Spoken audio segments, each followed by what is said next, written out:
And Nelson Mandela heard them talking about a group of wise people who could help the world make better decisions. And they explained it all to him. And he said, right, get on with it. And I'm working at the moment with very courageous women in Ukraine, many of whom are also Russian. If we actually tune into the human cost and the human emotions, that can transform the situation. Funnily enough, when my brother was killed when I was 11, and it was a terrible shock and to the whole family. And what I realized looking back was that tragedy catapulted me into thinking how the violence of his death could be avoided for others. That often isn't the truth for us in that moment. Yeah. The truth for me was what my heart said. Welcome back to The Change Show. This is Simon Phillips, and my special guest today is Dr. Scilla Elworthy. I'm super excited to be here today with Scilla, because Scilla has been nominated 3 times for the Nobel Peace Prize and has spent her whole career working out and working with people to help peace break out in areas that many people would be potentially too frightened to go into. But beyond that, Scilla is also a huge inspiration, and I'm sure you're going to love meeting and listening to what she's going to share today. Scilla, lovely to see you. And happy to be with you. Excellent. So Scilla, for the people listening, the people watching, tell us a little bit about yourself for those who don't know you. Well, I won't go into a boring history, but I can tell you very clearly when the opportunities that I took for change came up in my life. And one was funnily enough, when my brother was killed when I was 11, and it was a terrible shock and to the whole family.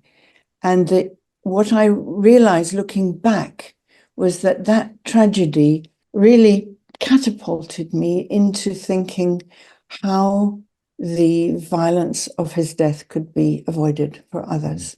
So that set me out on a quest to find out how wars could be avoided, how the loss of life that we're now witnessing in places like Ukraine and Russia and the Middle East could be avoided. And this really came to a head when I was 13, a couple of years later, when the war that was going on produced an absolute horror in Eastern Europe. And I saw Russian tanks going down the streets of Budapest, mowing over people my age. And I rushed upstairs and started packing my suitcase. And my mum came up and said, "What are you doing?" And I said, "I'm going to Budapest." And she said, "What for?" And I said, "Well, there's something terrible happening there and I have to go." And she looked at me and she said, "Don't be so silly. You're much too young to do anything to help. But if you'll just pack your suitcase again, unpack your suitcase again, I will help you find out how you can make a difference." And she did. She sent me off to work in holiday homes for refugee camp survivors, for people who'd survived the Second World War. And I just worked with them and listened to their stories. And what they told me was so powerful and so moving, and that their survival was so vital, that I just wanted to do anything I could from then on to try to stop what had caused their terrible experiences. Yeah. I was reading one of your books, and you were saying how it's the people on the front line, it's the people in those communities that know how you can stop those conflicts. And that really resonated with me. I do a lot of work, as you know, in organizations. And I always say to the leaders in those organizations, if you really want to know how to make change happen, go and talk to the people in the front line. And it's exactly the same story, if you like. It just yours has a little bit more jeopardy involved, obviously, in terms of the magnitude of it. Well, I think you're right, Simon, but I think it's also a question of heart. if we're only listening to our minds and kind of calculating what should be done and can I do it and can I help, that often isn't the truth for us in that moment. Yeah. The truth for me was what my heart said. And my heart said, I can't bear this amount of torture, killing, cruelty. And my heart knew what to do. And I do believe that the leading from the heart is what enables us to have the energy to break through the apathy that will meet us. You know, people will say to me, who are you? What do you think you can do? Or try to send us on a period of study or something. And that's not what the heart wants to do. The heart wants to take action. Yeah. So from there, you've, as I said in the introduction, you've effectively had a whole career of walking into these spaces and seeing what you can do to help. How did that evolve in terms of structure and things that people might recognize as active steps that they could do in terms of careers and opportunities to really get involved on a professional level almost? Yes. Well, I think it really dawned on me very early in the 1980s, the buildup of nuclear weapons. That was the incentive for me. And I was at Greenham Common when women surrounded the airbase there. And I just realized how incredibly dangerous, I learned how incredibly dangerous these short-range cruise missiles were. And then I thought to myself, well, who does this? You know, who's behind all this?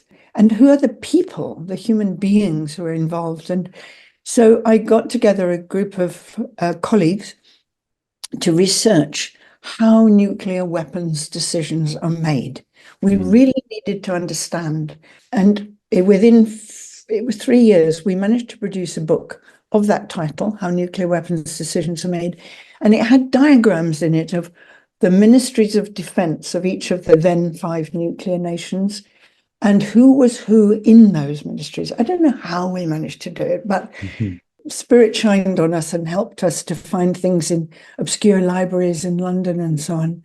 And this book launched a series of meetings that took a long time and much care to engage, but to get those key people in Britain, first of all, from the Ministry of Defence, from the military, from the nuclear industry, to actually agree to meet in a Quaker meeting house in quietness and listen to each other, and then receive a Chinese delegation that we invited to come here as after a visit I'd paid to China. So these men, they were all men, were meeting their opposite numbers from the enemy country and ultimately from Russia as well. And France and America were all involved. So these were human beings now meeting. But the key thing which people might like to learn from is that those meetings were not formal. There was no list of attendees. There was no formal introductions. But people introduced themselves from their family point of view, from why they were doing this work, and began to speak.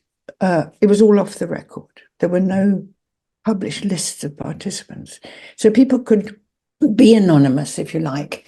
But as it grew and people gained confidence, we were able to publish much more of what was going on. And that encouraged other groups all over the country, this country, and in the other countries as well. Where does one start with that, though? So obviously you've got the book and you've got the insights, but how do you approach someone and say, we'd love you to come and be part of this? Is it a case of, is it a war of attrition? You just keep asking and asking, or were there some pivotal moments, or did you find some really useful approaches? I mean, Yeah, I think you have to find somebody you know who knows somebody that okay, so networks. Your trustworthiness.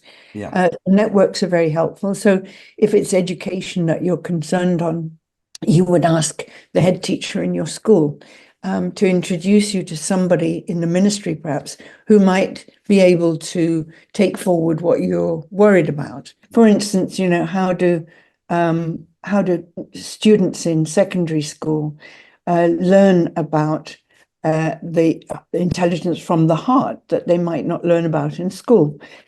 How can that be done? We're busy on that at the moment, bringing the Mighty Heart courses into education. So it's there's always somebody who knows somebody. Yeah. And if you write the right kind of email to them or make the right kind of phone call with just speaking very personally, saying, you know, my heart is in my mouth speaking to you, but I just want you to know how much I and my fellow XYZ care about this issue. It's that gets through. Yeah. So that the heart penetrates where the mind can't. Exactly. Yeah. Time and again, time and again. And I mean, I can give you loads of examples, but I was leading a delegation to China, very, very high level. And we ended up with the second head of the entire Chinese army sitting with 7 of his generals on that side of the table. And I was on this side with my Air Marshal, General, Admiral, and head of the Air Force, who had kindly agreed to come with me. And the general in charge of the Chinese army, 4 million men, started off with a peroration that went on for 15 minutes. And I thought, my goodness, we've only got an hour together. This is disastrous. And we've heard all this before. So I cleared my throat just like that.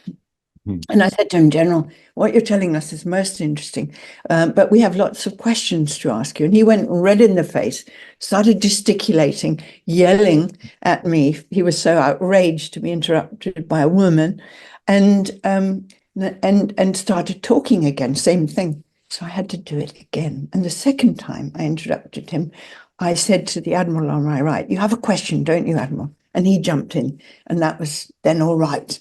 But the key thing was that when we sat down to dinner, I was next to the general and, of course, had no language in common. But I learned after asking questions that he had fought in wars all his life. He had not been at home with his family.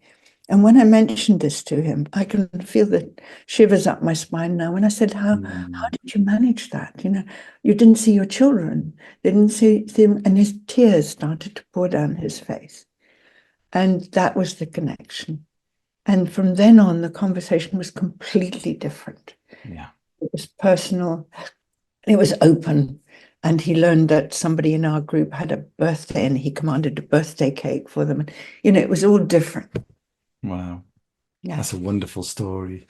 And as you say, a clear example of just how the heart can create those connections that you just can't do if you'd stuck in that position of, right, what are we here to do? What are we here to try and achieve? And just thought of the sort of the components of that, if you like, what are the outcomes that we're trying to achieve, and just stuck with the facts and the details, you wouldn't have got any further. Not really. There wouldn't have been that link. And as a result of that heart link, if you like, he then sent more delegations to the UK.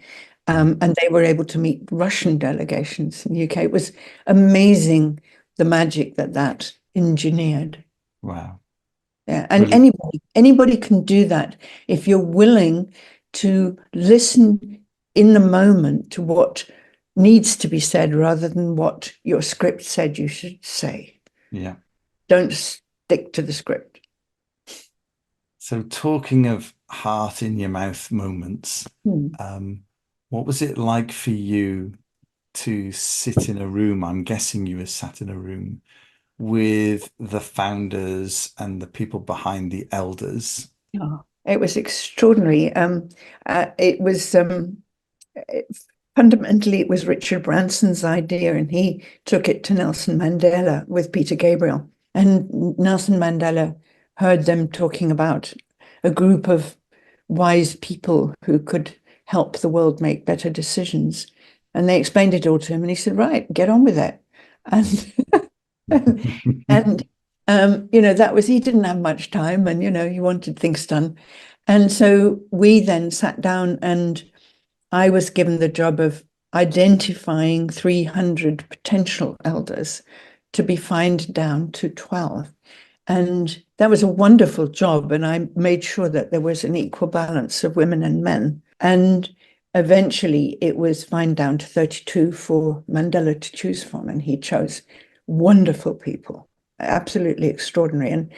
And they continued to do incredible work, intervening, particularly Archbishop Tutu. He really took on some of the most difficult issues that they were addressing, and he was utterly fearless. If you look at what he did in the Truth and Reconciliation Commission in South Africa, you see a man who just wanted to create an atmosphere where people could say what was in their hearts and take the courage to tell the truth. And he did it by telling the truth himself. Amazing, amazing. I mean, the fact that you've worked alongside these people who have been absolute heroes in my journey is fantastic for me. It feels that talk about networking.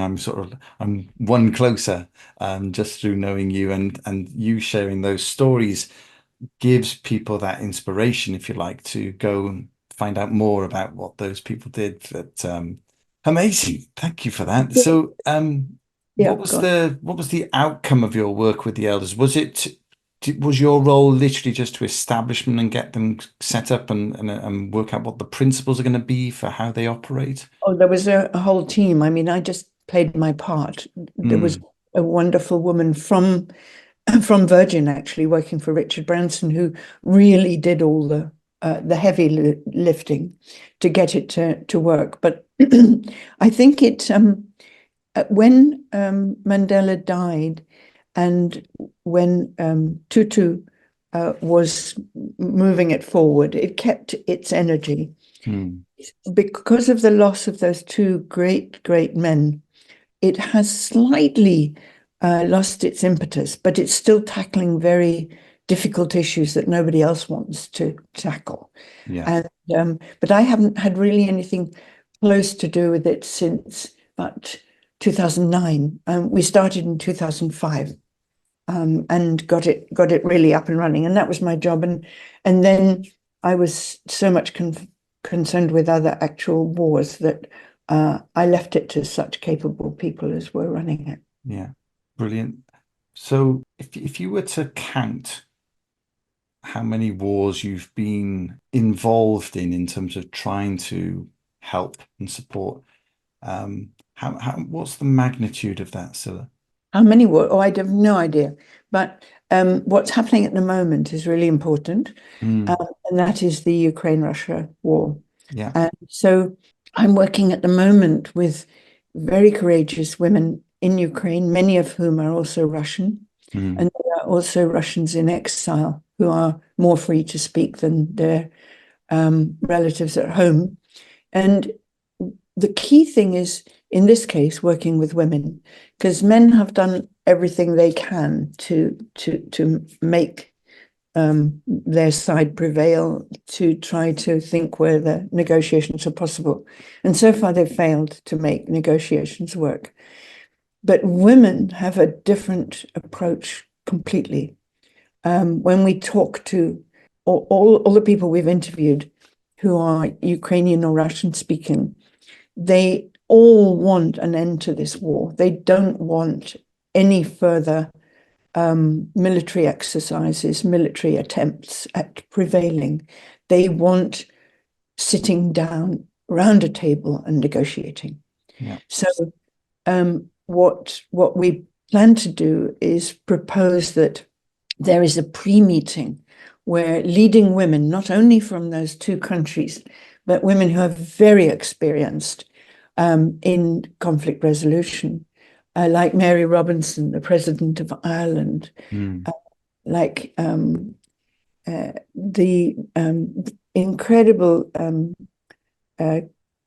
Christiana Figueres, who led the COP negotiations, women who've got a lot of experience in finding ways through in apparently unalienable sides at war, and women from both Ukraine and Russia who are prepared to risk their lives to say what is needed, having thought it through. They're very, very experienced women mm, with diplomatic backgrounds and with political backgrounds. And they have very, very good proposals to make. And those proposals need to be heard as a preliminary to spur on negotiations between the male leaders with their female counterparts. Yeah. I know that I was reading your book just the other day, and you were making that point about the capability, or sorry, the impact of having women involved in negotiation has. Yeah, and I think it was 35% more successful if women are involved. The agreements reached last I think it's on average 15 years longer than agreements reached by only men. And why is that, do you think? Good question. I think it's because when women get around the table, or when there are enough women around the table to have their views held, they bring up the debris of war, which often men don't want to talk about. In other words, where are all the dead who died in the mud and were never found? The soldiers whose parents can't bury them. What has happened to the spiritual life of people in these two countries? Have they been able to gather? Have they been able to continue their worship? What has happened to the way children are growing up in war zones, being bombed at no notice? The terror, the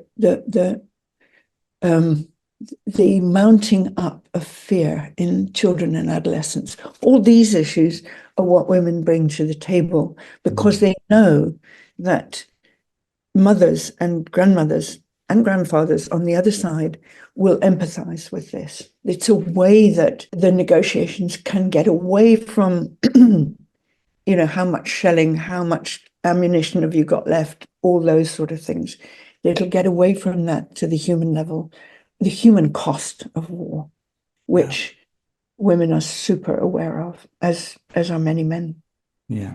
The connection between the work that you're doing and the work that I'm doing is more around that sense of putting the human at the center of everything. So from in your context there, it's if we actually tune into the human cost and the human emotions, that can transform the situation. And in the spaces where I operate, again, quite often in a business context, it's bottom line impact that's always discussed. And what do the shareholders think? Well, actually, there are very human people all around us in those organizations. How do they make change happen? And then out in communities, not in war zones, but our communities in the UK, there is conflict, and there are issues that are bubbling up all the time. But if you look at it through a human lens, you start to see very different situation, don't you?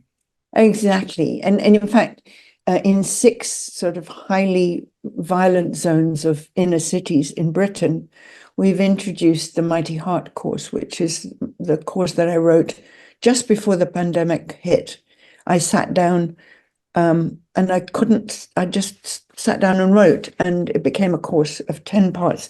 And it's helped young people, particularly young people in gangs, quite violent gangs in these inner city areas, understand a bit about what violence does and how they can achieve their ends without using weapons.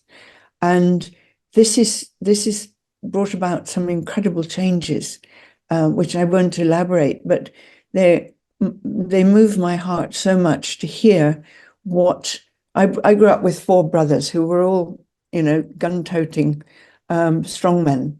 And so I'm very attuned to how men can change from needing to rely on a weapon, but rather rely on connection and communication, Yeah.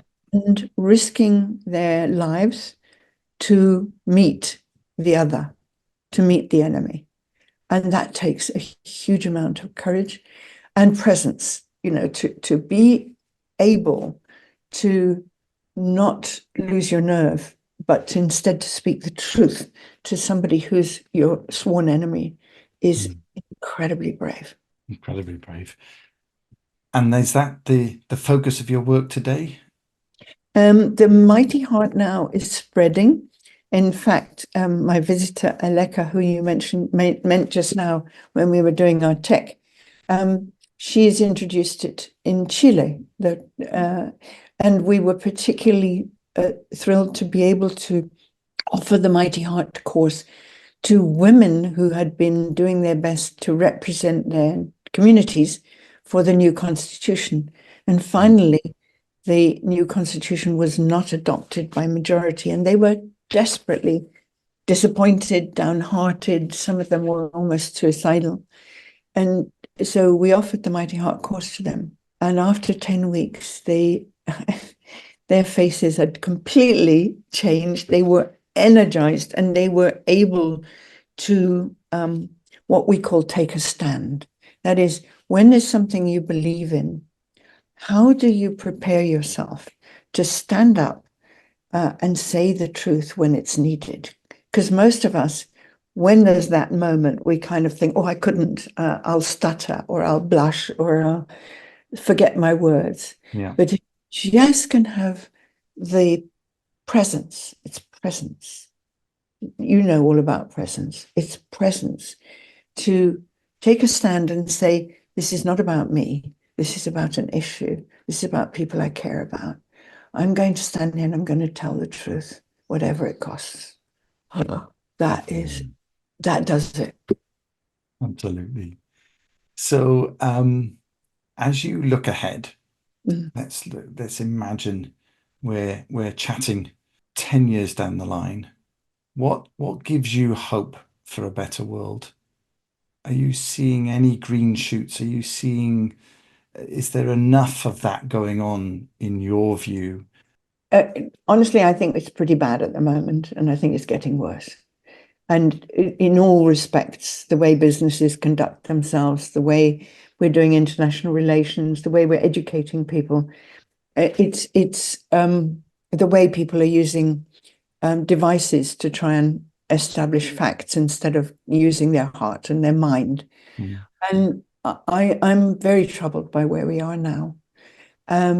I do believe that the emergence of people who are interested in self-knowledge, knowledge of the heart, knowledge of the mind, and knowledge of themselves, that is the vital ingredient in changing our world, because it's going to come from people who have the presence, what I was just talking about, to stand up in whatever meeting it is, a school meeting, a college meeting, a meeting of your organization, your business, to actually say what's needed in order for change, your subject to happen, and to be articulate about that, to have thought it through. And that's where my hope is, that the interest that so many people are showing now in what we call heart intelligence is so growing so fast. So that's my version of a recipe for change. Yeah, I love that notion of heart intelligence. I was listening to a talk you gave where you asked people, what can the heart do, if you like, for us that the mind can't? And the list was endless, wasn't it? But it was things that everybody knows. It's compassion, it's empathy, it's all of those wonderful words that actually, when we tune into them, that's what we actually want from each other. You work with leaders, I work with leaders, and they always say that the thing they want more than anything else from the people they work with is trust. Yeah. And that's a heart-centered thing. It's not an emotion, it's not a mental construct in that sense. Oh, thank you for adding that to my list. It's important, very, very important. Yeah. So it's been absolute honor actually to speak with you this morning. So thank you for taking some time out and sharing some of those insights. As you may have heard on some of the recent podcasts, though, you can't get off the Change Show without sharing one really important thing is, which is what track would you like to add to the Change Show playlist, which people can find on Spotify? Ah, um, I would like, first of all, I'd like to thank you, Simon, because what you're doing with the Change Show is fundamentally important. And I'm not just flattering you, I really think that, otherwise I wouldn't be here. Yeah, thank Can you. you let me look at what the list already contains so I don't repeat myself or repeat what others are saying? But I do believe that the key thing is whenever you're in a tight corner, consult your heart, not your head. Wonderful. I will send you a link to the playlist so that you can have a look through and be inspired. Basically, it's just it. What I found is that music is a very good hook for people to bring up positive emotions as well as the negative stuff. So if we can tune into what inspires people, what tunes have given them that moment of inspiration, if you like, in their lives, that's what we're trying to do with the playlist. So Oh, um, great. I'll send you the link. I will have a look immediately. I'm sorry I couldn't do it before we talked. No, it's no problem. So Scilla, thank you so much for coming on the Change Show. You're welcome back anytime if there's something that you'd love to share, and let's keep getting the message out and see if maybe in a couple of years' time the landscape and the whole horizon looks a little bit brighter. But I'm I sure can, there's I can let you know what we're doing by then with the incredibly courageous women from Ukraine and Russia. yeah, brilliant. Thank you, Scilla. Thank you so much. Bye-bye. That was the Change Show with Simon Phillips and my wonderful guest, Dr. Scilla Elworthy. Go out there and start using your heart in your interactions and see what difference that makes for you this week. Okay, we'll see you soon.